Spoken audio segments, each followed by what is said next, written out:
Mackel, you get the next question. Are you in favor of a flat tax?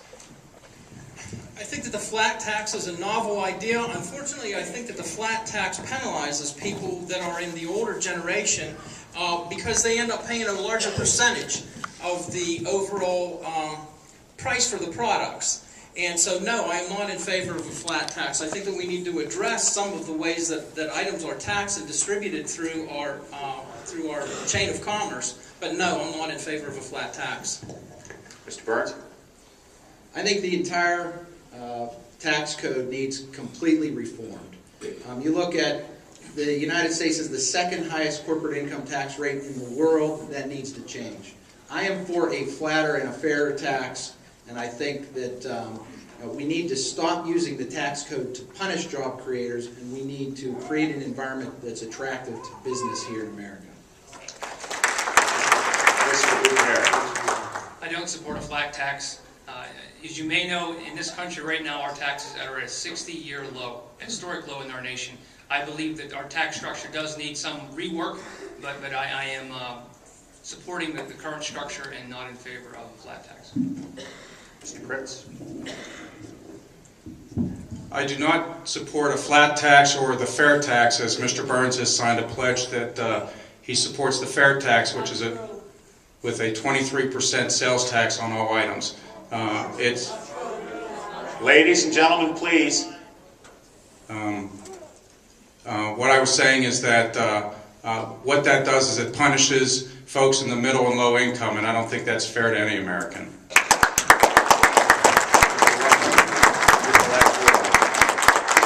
Well, the most punishing tax system we have and have ever seen in this nation we have in place right now in so many ways.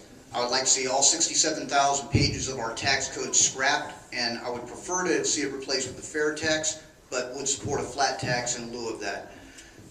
We need to change something, and this is the fairest way to get our revenues up while lowering the tax burden on the people who create the jobs we need. Mr. Burns, this one goes to you. What steps, if any, should the federal government take to protect programs such as Medicare and Social Security? Well, Medicare and Social Security, as you know, are both facing bankruptcy. Years ago, those in Washington raided the Social Security Trust Fund.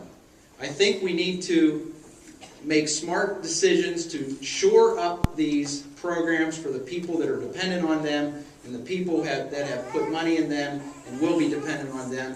But I think we need to have all options on the table to make sure that these programs will survive for future generations without bankrupting this country. As a member of a younger generation, what I'd like to do in Congress is provide a voice for fiscal responsibility of these programs. Many of my peers are looking at these programs into the future and seeing our country bankrupt. And so I want to provide that voice, that pushback in Congress, which I think is necessary and missing from a generation that will be facing the dire consequences of potentially losing the benefits that we see right now with Medicare and Medicaid. Social Security is a compact between the government and U.S. citizens, and it needs to be protected and the benefits protected for our senior citizens. I don't support any risky Wall Street scenarios for putting Social Security, and the recent Wall Street fiasco certainly highlights how dangerous that could be to our seniors. I'm for protecting Social Security going into the future. Mr. Russell.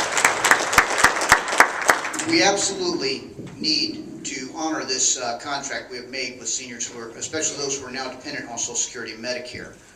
Can't answer it all in 30 seconds, but we need to find ways in which, particularly with Medicare, we can cut costs while raising revenues to shore it up, and then find different ways for people, say my age, I'm 48 and younger, to move to a different program that is far more private and personal.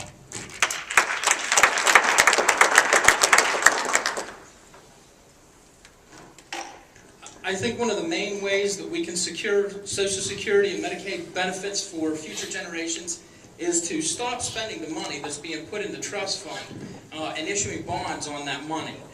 Today, the estimate is that too many people will be retired in the year 2016, and we'll have to start dipping into that fund.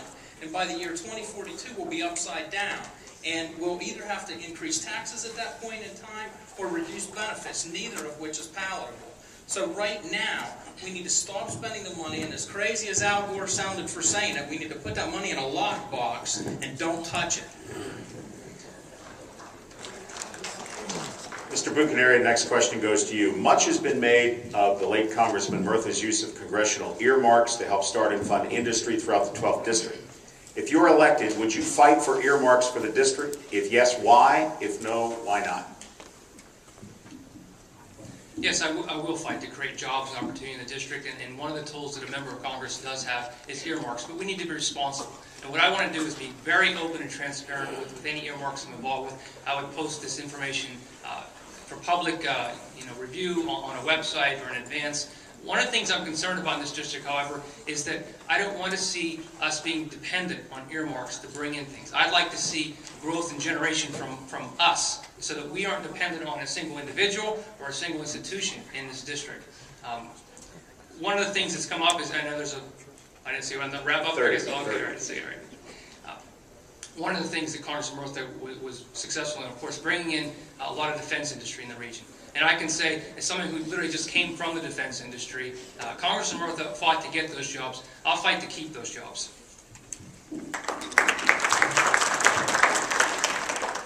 What I've seen through my years of service with Mr. Murtha is that many times an earmark can be the catalyst to get a project going. There was a road that led to a business park in Greene County, the Evergreen Technology Park. Alta Vista. I can name projects all over this district that it was one earmark that got the project going and created an environment for jobs. I will support the priorities of our district and take to Washington and do my best.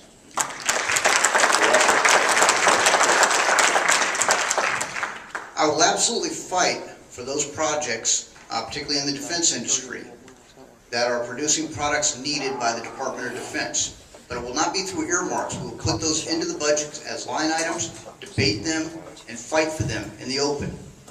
The use of earmarks has undercut the development of business, the growth of a real economy that would outlast the tenure of any one congressman. And certainly that's where we need to go. And time is up there.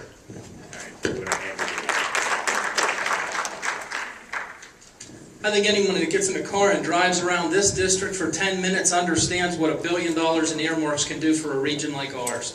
So yes, I absolutely would support bringing as much earmark money to the region as I can. 1% of our national budget is set aside for earmarks, and if we don't take it, someone else will. That said, I think that they're vitally important to the development of new business in the region. And while they should be angel funding, they should not be considered long-term answers to our problems. Mr. Burns. The earmarking process is certainly broken. What we need, if earmarks are to survive, is a completely open and transparent process, and one that the American people can accept. But I have faith, and I know that the American people, and I believe in their ability for innovation, and I believe that we can create an environment that's attractive to real businesses and businesses that aren't dependent on government. Mr. Burns, thank you. Next question goes to Mr. Fritz. If elected, you would take office in the midst of the war on terror and the debate over a nuclear threat from nations such as Iran. What actions would you push for and why?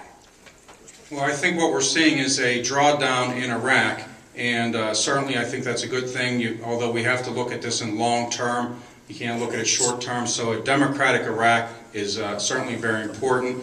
Iran, we have to continue the debate and move more quickly towards sanctions in Iran. They're moving towards nuclear weapons, and we just can't have a nuclear Iran. So I would support the movement against Iran and work towards peace in the Middle East that way. Mr. Russell. I would fight to have our Commander-in-Chief grow a spine. He needs to stand up to Iran. He needs to stop criticizing and insulting our allies and truly build a coalition with which he can address the issues and the threats to this nation.